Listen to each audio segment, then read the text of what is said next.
Hello friends, मैं हूं नीलम और आप देख रहे हैं life and beauty. So guys, आज मैं जो रेसिपी आप लोगों के लिए लाई हूं वो है अंडा करी, जो मैं डिफरेंट तरीके से बनाई हूं। तो चलिए अंडा करी बनाना स्टार्ट करते हैं। यहाँ मैं 6 उबले हुए अंडे ली हूँ, 4 मीडियम साइज़ के प्याज, 1 टमाटर, 1 छोटे साइज़ का शिमला मिर्च, धनिया पत्ता मैंने चॉप कर लिया है, 2 चम्मच जिंजर गार्लिक पेस्ट, नमक स्वाद अनुसार ली हूँ, 1 चम्मच हल्दी पाउडर, 3 चम्मच सरसों का तेल, 1 चम्मच जीरा पाउडर, हाफ टी स्पून लाल मिर्च पाउडर, 1 चम्मच धनिया पाउडर और 2 से 3 काली मिर्च का पाउडर। यहाँ मैं 1 कप पानी ली हूँ, अपने ग्रेवी के अकॉर्डिंग मैं डालूँगी, आप ज़्यादा या कम कर सकते हो। तो चलिए बनाना स्टार्ट करते हैं।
अंडा कड़ी तैयार है।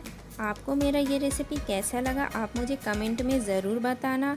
अगर आपको मेरा ये रेसिपी अच्छा लगे तो मेरे चैनल को सब्सक्राइब कीजिए और वीडियो को ज़्यादा से ज़्यादा लाइक और शेयर कीजिए।